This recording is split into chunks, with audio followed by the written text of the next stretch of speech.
I welcome you to the first lesson of logical reasoning, which is LR1. So to understand logical reasoning, we will talk about an experiment, a very famous experiment conducted by a very famous scientist. Let us call that scientist S. And let us call his experiment the cockroach walking experiment. Okay, so you've got a cockroach here.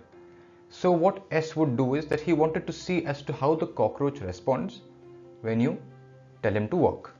Okay, so what he does is he first tells the cockroach to walk, and then the cockroach starts walking. Okay, then he wants to bring about a change in the experiment. He cuts off one of the legs of the cockroach. Again, he tells him to walk, and the cockroach again starts walking. I mean, it walks, it has to limp, but it walks. Then he does one more experiment. He cuts off one more leg. Again, he tells it to walk. The cockroach walks again. Similarly, he cuts off 3 from one side. Now the cockroach somehow still manages to walk. He takes off one more leg, it still walks. Even when there is one leg and he commands it to walk, it walks. Finally, he cuts off the 6th leg, and again he tells the cockroach to walk, but the cockroach does not walk. And so the scientist S notes his conclusion from the experiment. His experiment conclusion is that when you cut off all the 6 legs of a cockroach, then it does not listen to you, right? Now, when you see this kind of a conclusion, perhaps there was something that you disliked. Perhaps now you've got an idea of what illogical reasoning is. Okay, well, let's go a little further. Alright, so it's New Year's Eve and my friend Bunty now wants to go for a party. Okay, so he wears his favorite blue shoes and he drinks a couple of glasses of whiskey. Then he takes his car and drives it, and then when he is doing that, his car meets with an accident. Okay, he gets injured, he's in the hospital. His parents come to meet him at the hospital.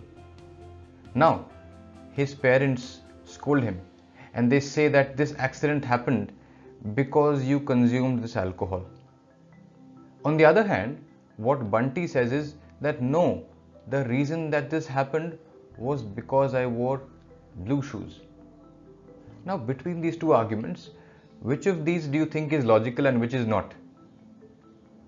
Perhaps you have an idea of what is illogical and what is not. I will talk about this example a little more in a bit, but think about it for a moment. You see, logical reasoning is a very important part of the LSAT-India paper, right? Because there are 2 sections that are devoted to logical reasoning. Generally, both sections 2 and 3 deal with logical reasoning, right? Now, what is the purpose of logical reasoning? These questions and these sections are intended at testing the ability of the student to understand the structure of an argument. If you look at the previous 2 examples that we saw of the cockroach as well as of the accident, there is an argument that is being made, there's a conclusion that is being made, right? Now, with regard to such arguments, you are assessed on how well you can analyze, criticize and complete these arguments. So I'll show you what the questions look like. So perhaps you might have to criticize an argument, you might have to analyze it, or perhaps you have a certain part of the argument given and then you have to go ahead and complete it. Okay. Now, an important thing to remember in this is that these questions on logical reasoning do not test you on any external facts or knowledge, which means you do not need to bring any knowledge with you into these questions. So let us say you have a question that is asked to you on perhaps law, or maybe it may be asked on technology. You don't need to know any of these things. All you need to know is how to read what is given to you. In fact, if you were to use your external knowledge and your external facts to this, it would in fact be bad. So make sure when you attempt the questions on logical reasoning, do not bring your knowledge from outside into the question. Make sure you only answer the question on the basis of what is given in the question itself. Alright? You see, questions on logical reasoning are very simple, but you cannot solve them by using simply common sense. Let me show you why. We had an example where we spoke of the boy, and the boy wears a pair of shoes, then he has some alcohol, and then his car meets with an accident. And now he has an argument with his parents. Okay? So in this argument, the boy says that the accident happened because of the shoes. So he says that because he wore blue shoes, so he says this is the cause of the accident. On the other hand, what his parents say is that the cause of the accident was the fact that he had some alcohol, right? Now you might think ordinarily, when you use your common sense, that what this boy says is not logical and what his parents say is logical. But then when you look at logical reasoning, the answer to this is that neither of these can be called the cause, right? You cannot say that the alcohol caused the accident, right? Because causation is a very specific thing. It's possible that this accident may have been caused by something else. It's possible that there was another car here. It's possible that there was some other car. It's possible that perhaps someone who was sitting with him hit him. Anything else could have happened, right? What I mean to say is that you cannot conclude that either this or this was the cause. So when you see the word cause, it is a very specific word as far as logical reasoning is concerned. I will explain this to you in little detail as we see the questions. But I want you to remember that do not confine yourselves to only common sense. Common sense will not allow you to solve these questions. You need to get the method. And for getting the method, make sure you solve the prep tests and watch all of my videos. I'm sure you will learn how to do this. So the image that you see here is a screenshot that I have taken from the official prep test 1 that is available on the LSAT-India website. So this is from the section 2, okay, on logical reasoning. As you can see, there are a couple of questions here, question 3, question 4, 5 and 6. The first thing you should notice here is that you have 5 options and not just 4. It goes up to option E. As you can see here, you have up till option E. So you have 5 options from which to choose. Now in this video, we'll solve a couple of questions from both section 2 as well as section 3, and we'll learn the process of logical reasoning while solving these questions, okay? So as you can see, this is question number 3 of the prep test 1, right? So now we'll go ahead and solve this question. I just wanted you to see here as to how the question appears in the prep test. For the sake of our lessons, I have organized it a little differently.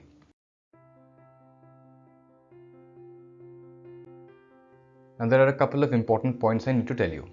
The first is that you should pause the video and try to solve these questions by your own self before you listen to me. Because if you don't do that, then this interaction will not be as fruitful for you. So make sure you always pause the video for every question. I will not repeat this from now on, but it is in your interest that you pause the video and solve the question by your own self.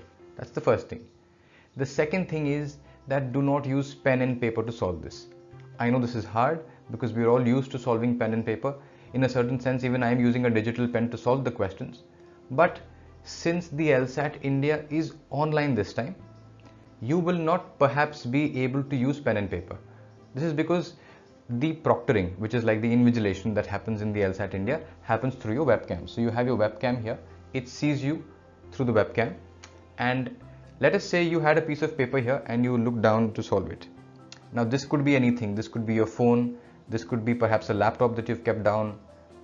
So the AI system recognizes that as a potential misconduct, and then that could cause your exam to be flagged. It could cause some problems. So the ideal way of practicing for this exam is that you should minimize. So you pause this video, you minimize the size of the screen, not minimize, you reduce the size of the screen and then place it to one side of your desktop, right, or of your screen.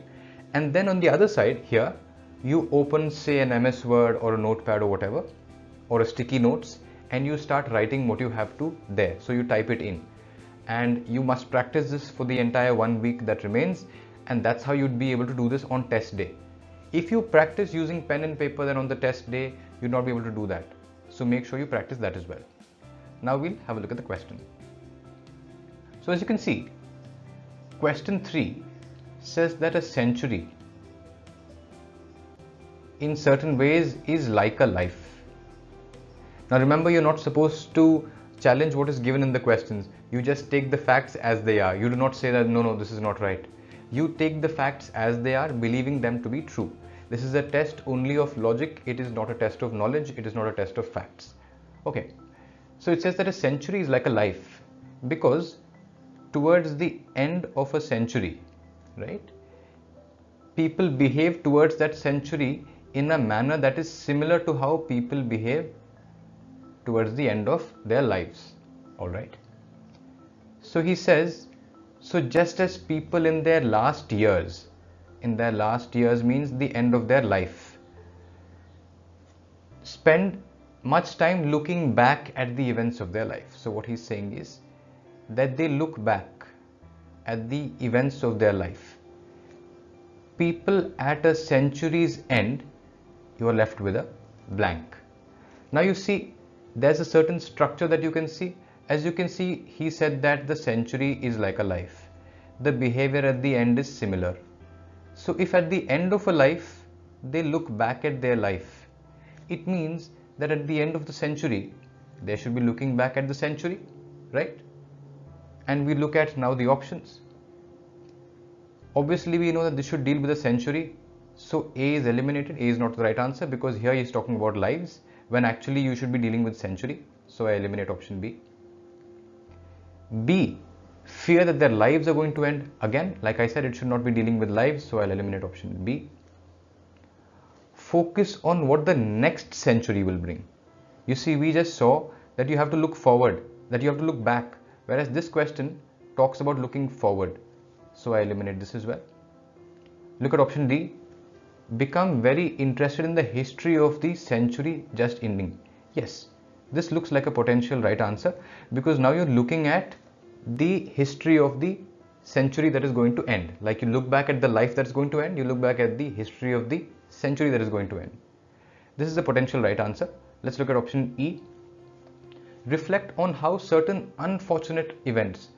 You see, when you look at this passage here, the lines that have been given to you, it does not make a distinction between good or bad. It does not talk about what is fortunate or unfortunate. It only says people look back. Do not make the mistake of thinking that this is the right answer. Never pick an answer that introduces a new point. There is no mention of unfortunate events and all of these things. It does not talk of how things could have been avoided. It only talks of looking back. And therefore the answer, very clearly, because I can eliminate option E as well, the answer to this question is the option D.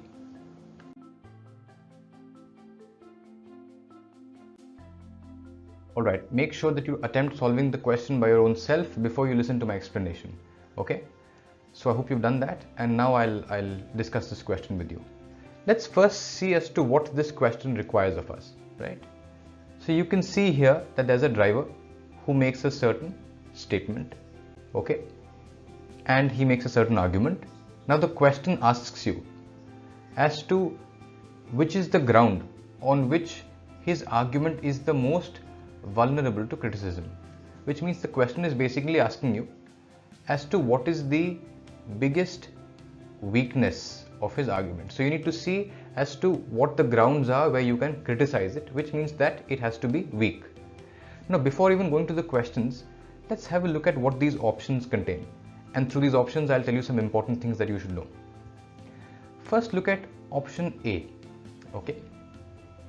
Now, these are all the kind of grounds of criticism, which means each one of these is giving you a different kind of weakness. And you need to see as to which weakness is the appropriate one for the present case. Option A talks of inferring a cause from a mere correlation.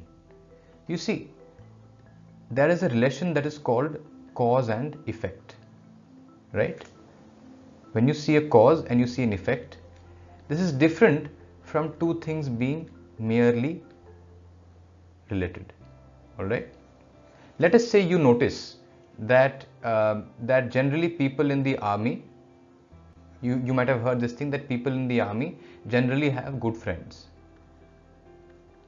Okay. Now, can I say that being in the army has caused these good friendships to happen? Of course, there's a relation between the two, that people in the army have been found to have good friends, but that does not mean that being in the army has caused it. You see, a cause and effect is something which is very direct. Like, for example, there's a person, okay, he takes a knife and he, let us say, he kills another person. Now you can say he has caused the death. So you do something, there's an effect, that's causation. When two things are connected, that is a mere correlation. So it's important for you to first understand the distinction between a cause and effect relationship and a mere correlation. That's the first thing. Now let's look at what the second option, option B, says. It says that a sample is too narrow. Now let me give you an example of what a narrow sample means. Let us say you want to find out something about a certain community. Let us say you want to find out something about men between the age of, you want to find out some details about men between the age of 18 to 35, okay, and you want to conduct some research. So now what you do is you go and speak to your brother. Your brother is 19 years old, you speak to him. Then you go and speak to your neighbor, he is 28 years old. So you speak to these two people, and then on the basis of this you decide a certain conclusion. A conclusion that you will now apply to all the men between 18 and 35. Now is this right? Is this logical? No. This is illogical, because the sample that you've taken here, this sample here of only two people, it's a very narrow sample. You cannot determine something so broad about all the men between 18 and 35 by just taking two men, okay? So this is the other ground of possible criticism. It's important for you to understand these things. I'm basically telling you the points that you need to know. I'm giving you some ideas so that this will help you in solving other questions as well. Okay, next, let us see as to what option C says.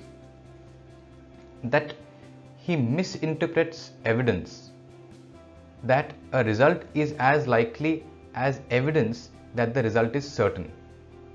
So what he's saying in option C is that there's a difference between something being certain and something being likely.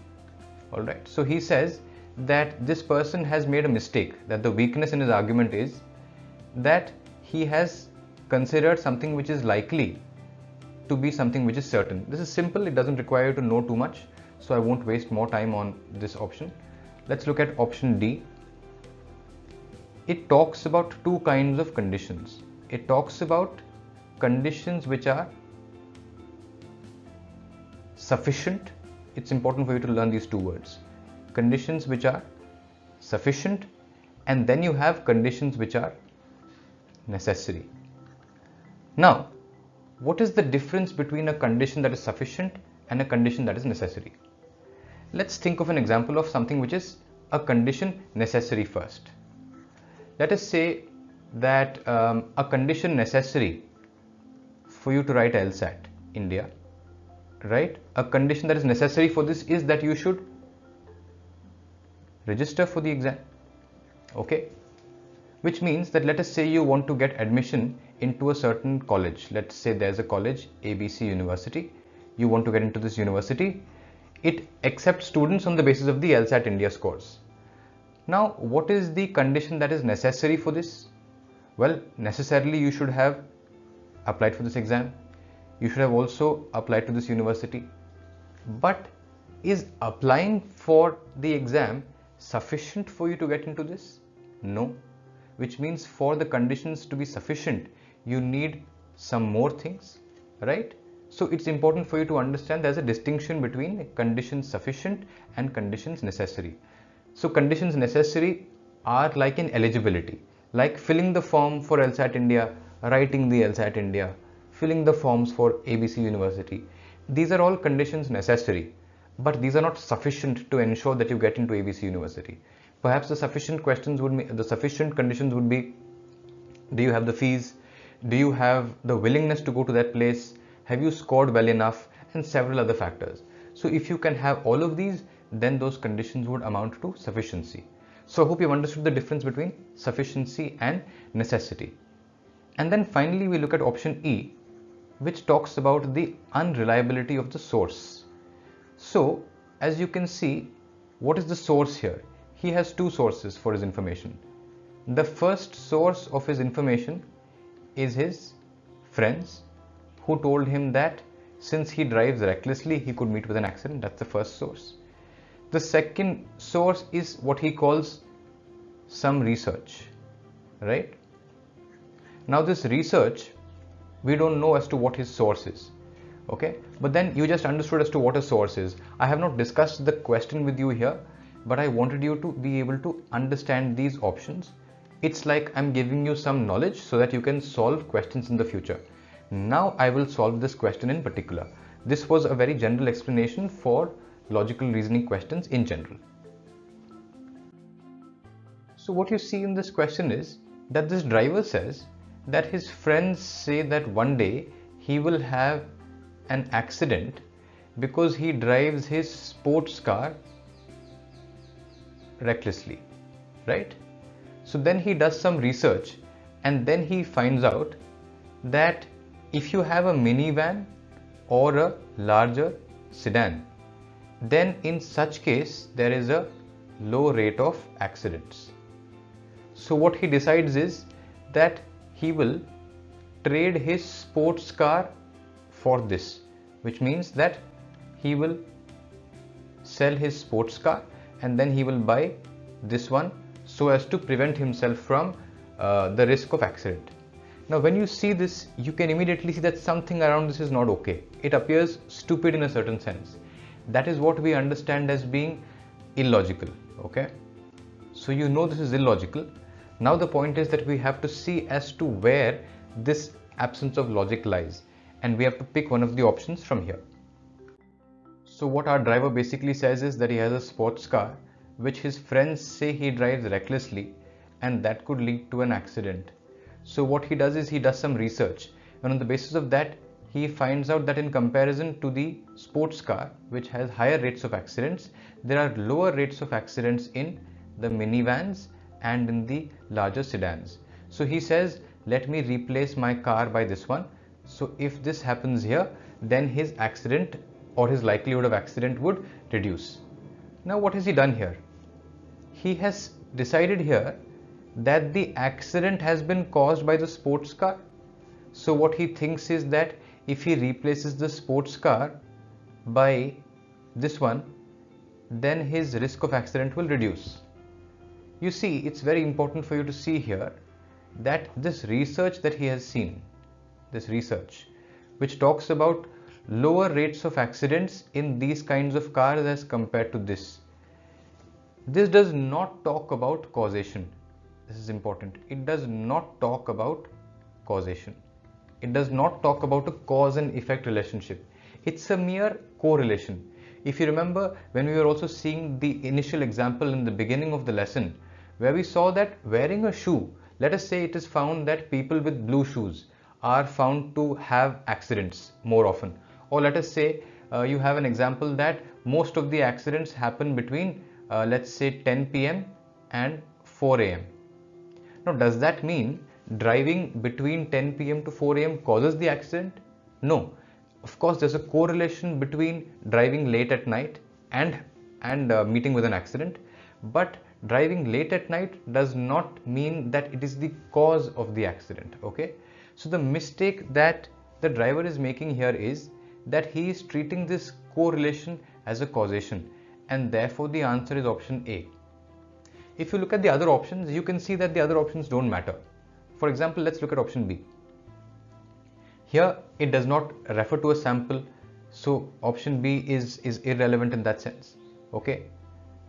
Also, if you look at option C, there is no question about likelihood and certainty. This is not being dealt with in here. I can eliminate this as well, okay? If you look at option D, there is no such thing as a condition necessary, condition sufficient. These things have not been discussed here. Now, as far as the source is concerned, now they have not spoken of the source. The source could be very good, like in these facts here, it only says he's done some research. Now it doesn't tell you as whether the source is good or not good, right? When you don't know whether the source is good or not and the facts haven't given it, you cannot have an argument that talks about something which has not been given in the facts, and therefore I will eliminate the option E as well. So it's very clear that the answer to this is the option A.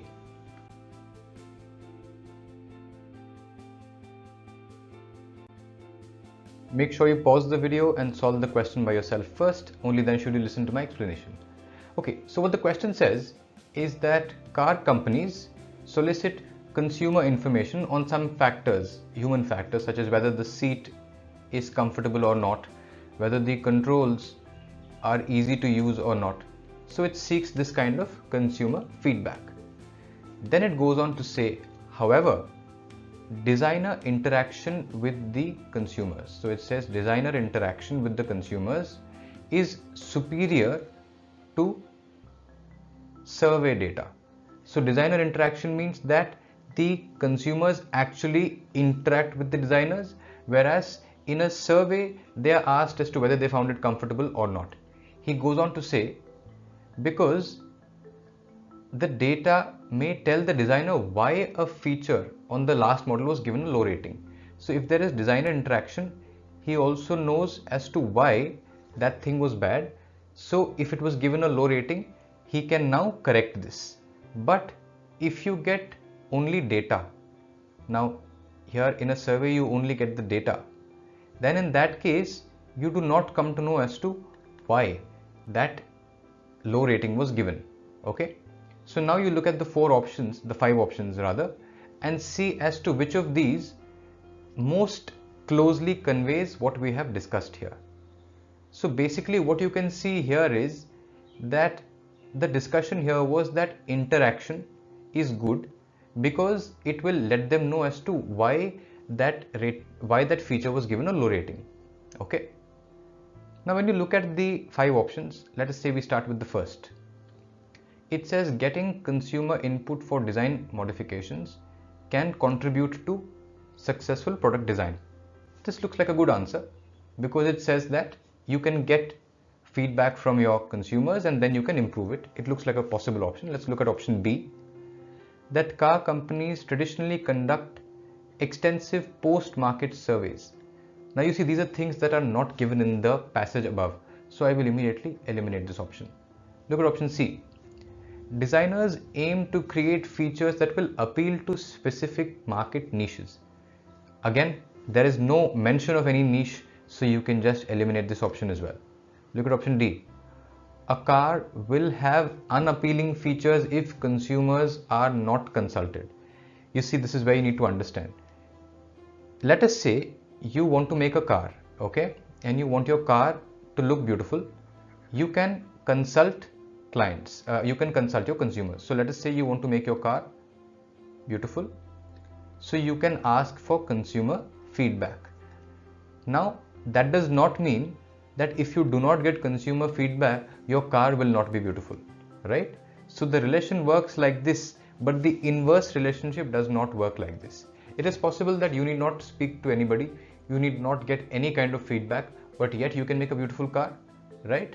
So for 2 reasons. Firstly, this thing is not spoken of in the passage. It does not speak of cars being unappealing, and also there is no logical connection between these. It's possible that you can have a beautiful car even if there is no consumer feedback. Finally, we look at option E. The consumer input affects external rather than internal design. Now you see, there was no distinction that was made between internal design or external design components. This was not spoken of in the passage. So I will eliminate this as well. This leaves us with the answer that we started off with, which is the option A. I hope you understood this. It's very simple. You need to be able to understand that if A means B, like for example, if the fact that consumer feedback means that you can have design ideas and that you can improve your design, this does not mean that the absence of consumer feedback means that there will be no design modifications. So you need to understand some patterns like this. You need to be able to recognize as to what is extraneous, as to what is unnecessary. You can easily eliminate the options and find the right answer. It's very simple. So as you all know, logical reasoning is contained in 2 sections, section 2 and section 3. We've seen a few questions from section 2 already, and now we'll have a look at some questions from section 3. So this is question number 2 from the same first prep test, but now we are looking at the questions from section 3, which again deal with logical reasoning. Alright, it is time to pause the video and try it for yourself first and then listen to my explanation. Okay, So what you can see in this question is that this person called Jairam has a water heater, a gas water heater, right? So what he's done is that he's replaced his old one by a new one, and the new one is rated as highly efficient. So this new one is efficient. So an efficient gas water heater means that it doesn't use much gas. That's what the meaning of efficiency is. Like when you say that a car is fuel efficient, it means that it does not use much fuel. So when you say that a new water heater is efficient, it means that it uses less gas. But what he finds is that his bill has increased. That despite his having changed from old to new, his bill has increased. Now what the question says is, each of the following, if true, contributes to an explanation of the above increase, except. Now what has happened is that you've changed your water heater from old to new, but your bill has increased. Now how do you explain this? So what the question is saying is that out of these 4 options, 3 of them, right, they explain this. 3 of them explain this, and 1 of them does not explain this. And the one that does not explain is the exception, and that is our answer. So we basically have to pick the answer, pick the option which does not explain this increase of bill despite getting a better heater. So basically we have to see as to which option does not explain the fact that the old heater was changed to a new heater and the bills increased. So we have to see as to which one does not explain this. Let's look at option A to start off with. It says that the new water heater uses a smaller percentage of the gas than the old one. That means it says that the new one uses less gas than the old one. Now if it is using less gas, that means the bill should decrease, right, according to option A. So this does not explain it, which means at this point this could be the right answer. I would believe that since it is not explaining this thing, it could be the right answer, but still I'll look at other options as well. Let's look at option B. It says that after the new water heater was installed, Jairam's uncle came to live with him. So what happens is that although you have a new one, now you have more people. So you have more people. Now if there are more people, obviously it will increase the bill, which means that this is in accordance with this one. So I can say it's explaining it. Okay. Now I look at option C. What you see in option C is that after having done his laundry at a laundromat, Jairam bought and started using a gas dryer when he replaced his water heater. So now what has happened is that now after buying a new one, Jairam has started using a gas based dryer, right, which means a gas dryer will use gas, which means that will increase the bill. So this also explains this increased bill. So this is also not an exception. You look at option D. It says Jairam's utility company raised the rates for gas consumption following the new water heater. So let us say before this it was, let us say, 100 rupees a unit. Now it became 200 rupees a unit because the company increased the rates, which means this also explains the increase in the bill.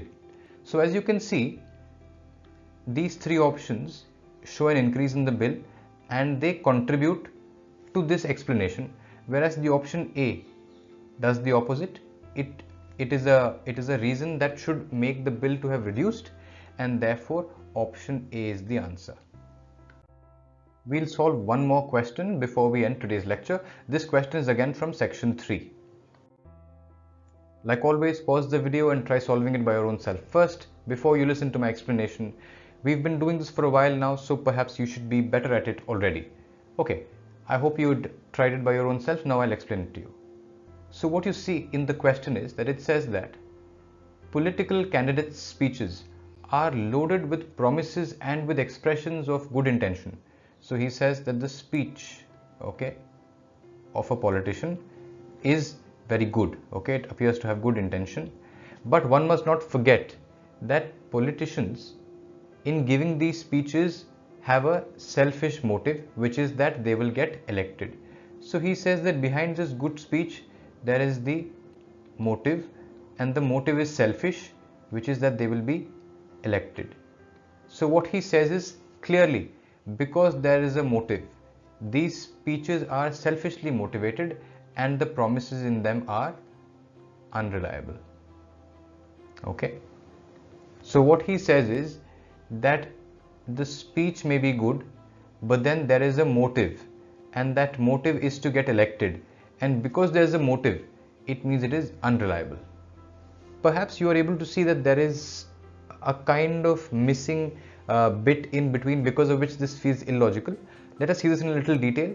Once we enhance our ability to identify as to what is missing, we can solve these questions much better.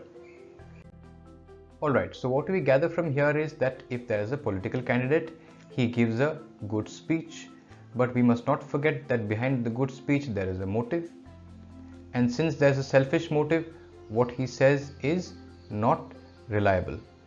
Now what the question requires us to do is to see as to which one of the following, which of these options, most accurately describes a flaw in the argument. So now let us try to see as to what the flaw in this argument is. So what he's saying here is that, let us say somebody says some good things, but he says these good things because he has a motive. For example, he wants to get elected. Does simply the fact that a person has a motive make his statement unreliable?